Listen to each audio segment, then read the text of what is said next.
You're listening to the Ancient Aliens Debunked Podcast.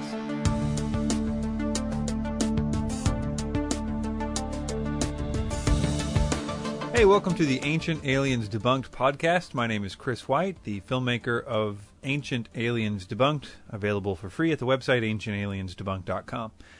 In this episode, I'm going to do something a little different. Instead of just talking about the recent blog post, I'm actually going to read a recent blog post. It's a pretty lengthy blog, and there are a lot of details that may be easier to understand if you saw the blog post.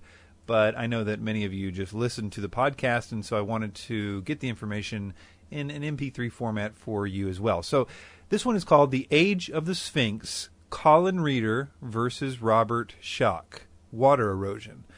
It was posted on November 29th, 2012 by me, and it reads like this. I basically grew up believing the theory proposed by Robert Schoch and John Anthony West in 1992 that the Sphinx was eroded by water, and, as the story goes, the only time that could have happened was about 5,000 to 7,000 BC, which is of course far earlier than the conventional date for the construction of the Sphinx during the reign of the pharaoh Khafra, circa 2,558 to 2,532 BC. Schoch's early date for the Sphinx has been subsequently used by folks like Graham Hancock to support his theory of the existence of ancient civilizations like Atlantis. Others have noted Schoch's work to promote the theory of a prehistoric alien visitation and similar ideas. I think such theories are unnecessary in light of the evidence that I will present in this article. Unlike similar debates with ancient alien implications, this one has played out in scholarly circles, most of the articles being published in the late 1990s and early 2000s. For a very thorough, unbiased cataloging of this scholarly debate, I would recommend this series of posts from David P. Billington's website. One of the first things I think is important for anyone that believes Schoch's model to understand is that this debate is not really about the Sphinx itself, but rather it is mostly about the western side of the enclosure wall in which the Sphinx sits. If you do an image search for water erosion Sphinx or a similar phrase, you will not typically see close-up pictures of the Sphinx itself. Instead, you will see a lot of pictures of the western enclosure wall. Colin Reeder, a British geologist who was inspired by Schoch's claims, did a study of his own, which he concluded that the water erosion that was noted by Schoch is not evenly distributed at the site, and he concluded that the western enclosure wall was not eroded by rainfall per se, but rather rainfall runoff, which is explained below. Rainfall runoff would explain the extreme water erosion on the western side of the enclosure, and why the same characteristics could not be found either on the other enclosure walls or on the Sphinx itself. The Giza Plateau has an eastward-sloping topography, which causes a natural rainwater runoff into the west part of the Sphinx enclosure, which would erode the limestone along the exposed western enclosure walls and selectively exploit any joints exposed along the cut face. This view is contrasted with Schoch's initial assertion, which stressed that direct rain was the cause of the erosion on the Sphinx enclosure, not rain runoff such as Reeder proposed. Reeder's theory was met with more enthusiasm than Schoch's by mainstream Egyptologists, who by this time had realized that they too had better come up with a theory on this anomalous weathering on the enclosure wall. But there was a problem with Reeder's theory as far as they saw it. If Reeder was right, it would mean that the Sphinx was about 400 years older than they thought. And even though Reeder's date was 3,000 to 5,000 years after Schoch's, it was still not something that they were excited about agreeing to, though at present they've settled on a type of stalemate, calling Reeder's theory possible but not proven. The reasons that Colin Reeder proposed that Khafra didn't build the Sphinx often were the same ones that Schoch was using, with a few notable differences. Primarily because if the erosion was caused by the water drainage coming into the enclosure, then the Sphinx would have had to have been built before the quarries which lay to the west. This is because the natural path that the water would have taken on the way to the western enclosure wall would have been forever interrupted when the large quarries were made. In addition, Reeder proposes that the Sphinx was carved by an early solar cult on the plateau, which is why the Sphinx is facing toward the rising sun.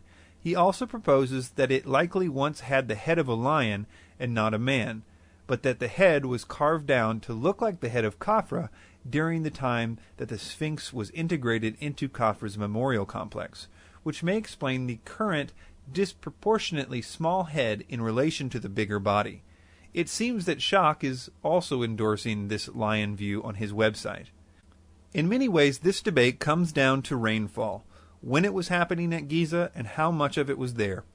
As I've already stated, Schock's model emphasized that rainfall, not rainfall runoff, was responsible for the deep erosion on the western enclosure wall, and therefore Schock needs a lot of rainfall and a lot of time to make his theory workable. Whereas Reeder's theory, since it proposes that the collected water from the plateau gathered together and drained at the western enclosure wall, he needs a substantially less amount of rainfall and time to account for the erosion of the limestone wall. So let's talk about rain. Despite what a lot of websites and documentaries that talk about Schock's theory try to make you believe, the increased period of rainfall that Schock always cites did not just end abruptly 10,000 years ago. I will quote from Reeder's article, published in the Journal of Archaeometry, called A Geomorphological Study of the Giza Necropolis with Implications for the Development of the Site.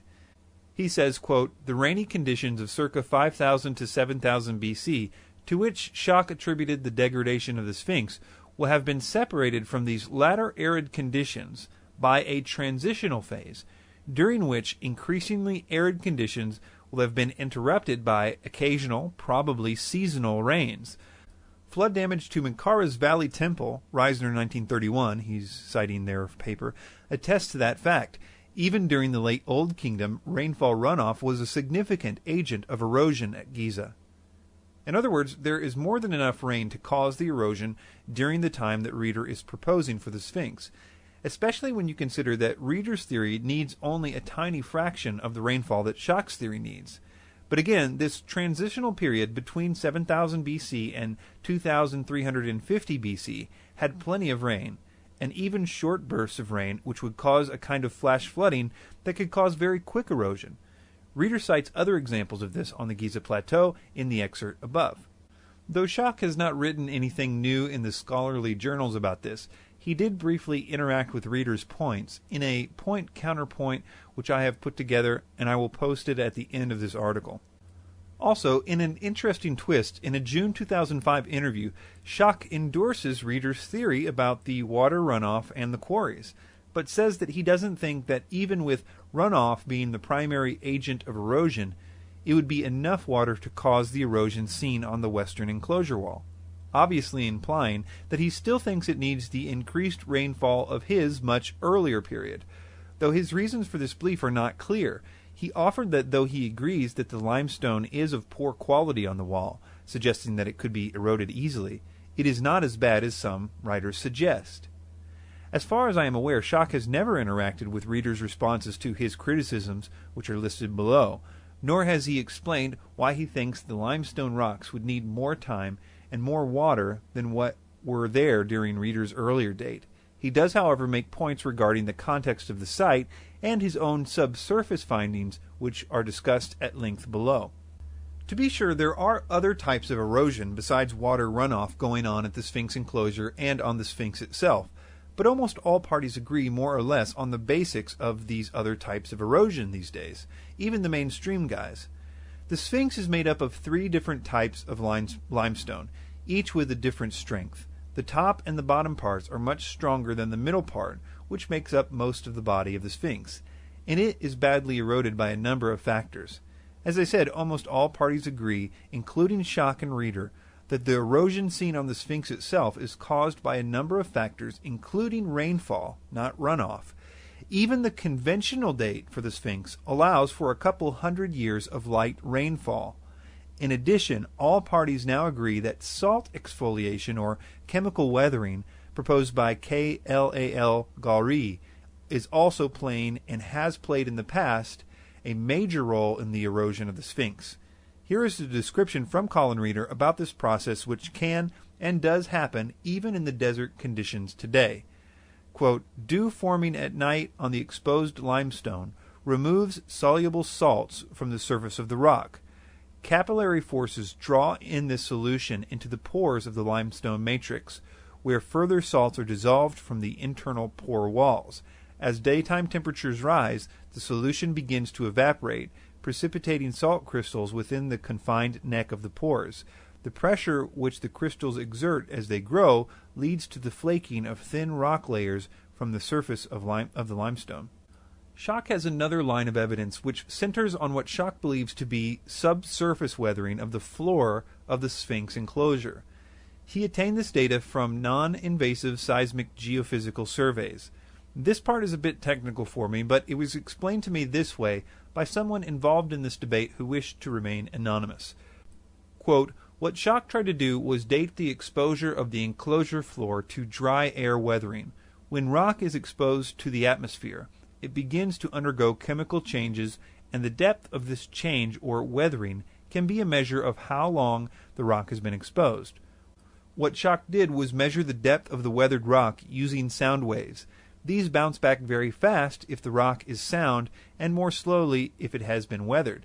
He found that the rock under the floor, along the sides and front of the monument, had weathering that was twice as deep as the rock under the passage and back of the monument. From these findings, he concluded that if the back passage was excavated by Khafra, then the main body of the Sphinx would have stood on an exposed floor beginning sometime between 4750 BC and 7000 BC. Colin Reeder's response to this is typical of other geologists that have reviewed Schock's claims in this regard. He says, quote, Schock has made the point that I have not commented on the geophysical data that he has obtained from within the Sphinx enclosure, nor have I considered the implications of this work on the dating of the Sphinx. My reason for not addressing the seismic investigations was primarily connected with the value of this form of investigation when used in isolation. Geophysics provides an immensely useful range of non-destructive tools. However, in all cases, these techniques can merely be considered as prospecting tools. It is common for one geophysical technique to show anomalies where no features exist, and vice versa. In addition, different results can often be obtained by the same technique. Even additional factors come into play. Conclusions drawn from geophysical investigations should always be confirmed by intrusive methods. No intrusive investigation has been undertaken by Schock. An illustration of the vagaries of geophysical survey is provided by the team from Waseda University in Japan, who used two advanced geophysical techniques within the Sphinx enclosure, ground-penetrating radar and microgravity techniques in their first season. Yoshimura et al. Used GPR, ground-penetrating radar, with a frequency of 150 megahertz and identified two potential cavities in front of the Sphinx. During their second season, however, the same techniques were used, but with a reduced frequency of 80 megahertz. No significant anomalies were encountered at the appropriate locations. It is not possible to be certain which set of geophysical data is to be believed. However, as Yoshimura et al. Stated, it was found that the existence of a cavity could not be confirmed without a boring operation. In Schock's opinion, however, the seismic geophysical surveys undertaken by Dr. Thomas Dobekian himself confirm his pre-5000 BC date for the original construction of the Sphinx. Schock's argument can be summarized as follows. After excavation of the Sphinx, the newly exposed rocks, particularly the floor of the enclosure, began to weather. In his recent criticisms, Schock appears to advocate arid, subaerial weathering as the main agent of this degradation, dismissing the effect of modern rainfall, etc. However, in his earlier papers, particularly the first paper that he co-wrote with Dobecki, a wider range of weathering agents are considered, including subsurface dissolution and karstic development related to dissolution of the limestone.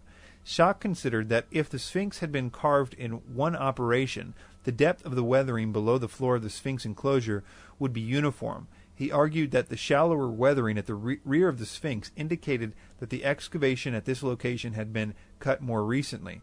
Zahi Hawass had indicated that a number of masonry blocks on the rear end of the Sphinx date from the 4th dynasty. Schock associated this restoration with excavation at the rear of the Sphinx, and on this basis argued that the more shallow weathering represented a late phase of excavation, which would have been limited to the rear of the Sphinx enclosure, which had been undertaken in the 4th dynasty. As the weathering elsewhere across the floor of the enclosure is between 50 to 100% deeper, Schock argued that the enclosure had been excavated some 50 to 100% earlier than the 4th dynasty. This is about 7,000 to 5,000 BC.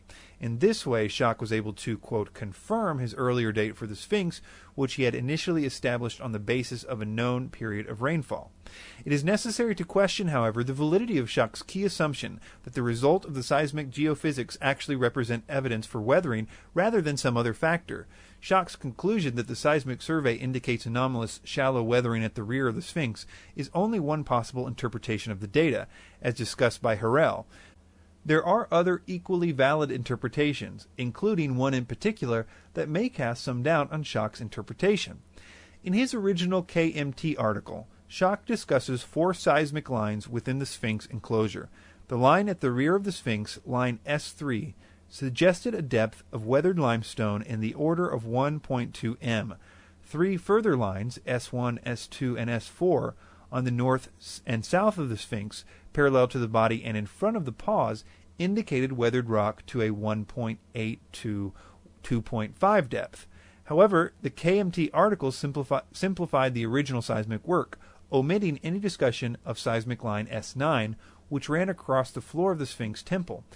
In their joint paper, Dobecki and Schock reported that S9 indicated weathering to 1.2 to 1.5 m depth.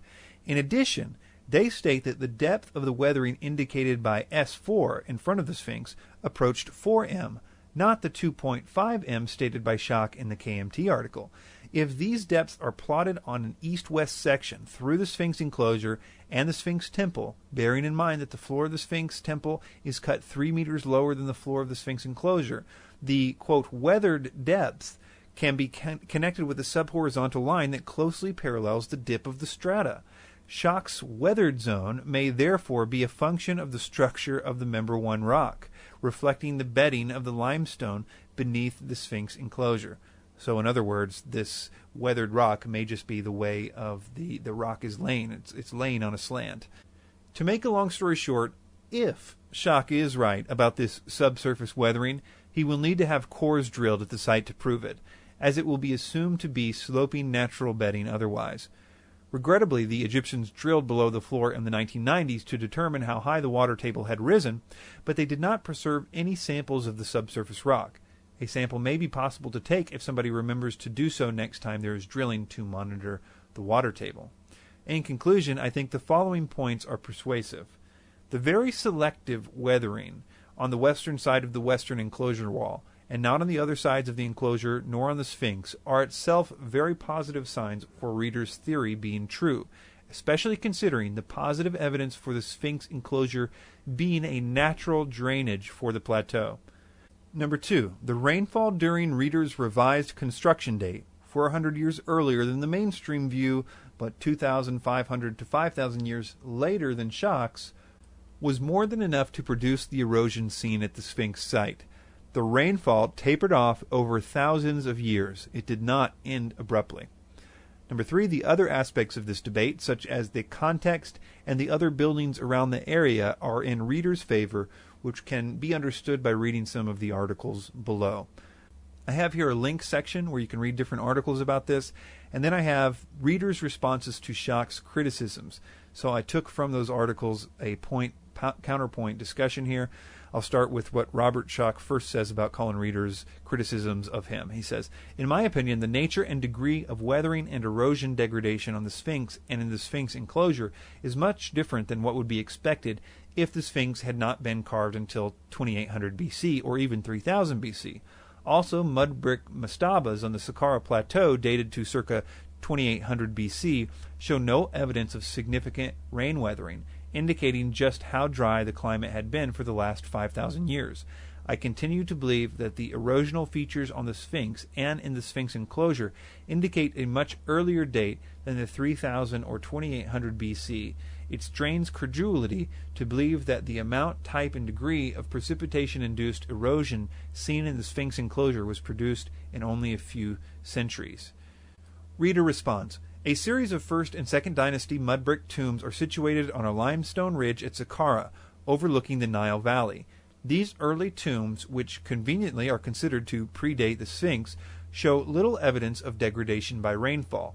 Schock has taken this in support of his pre-5000 BC date for the Sphinx, arguing that the rainfall which eroded the early Sphinx had ended by the time the later mud brick tombs were built.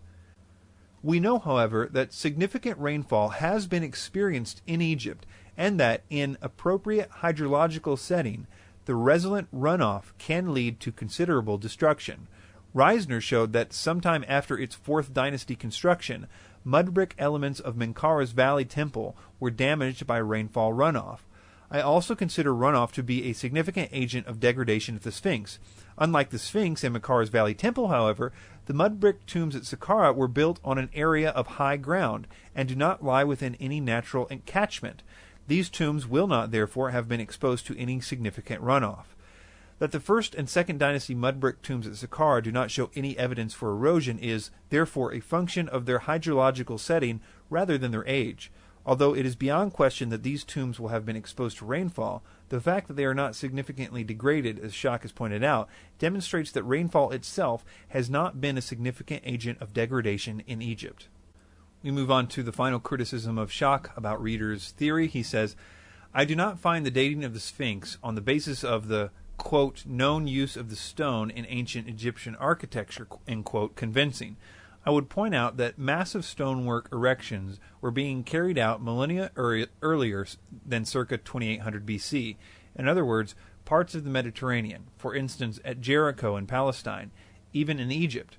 It is now acknowledged that megalithic structures were being erected at Nabta, west of Abu Simbel in the Upper Egypt, discussed in the text of my book, Voices, by the 5th millennium BC, and that pre-dynastic Libyan Palet, circa 3100 to 3000 BC, now housed in the Cairo Museum, records fortified cities, which may well have included architectural stonework along the western edge of the Nile Delta, and at a very early date. I find it quite conceivable that architectural stonework was being pursued at Giza prior to 2800 or 3000 BC.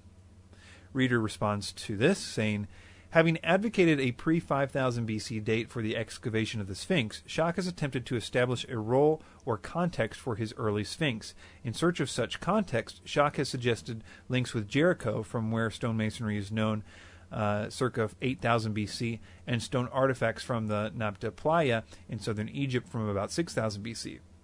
I have investigated these suggested links and have found them both unconvincing.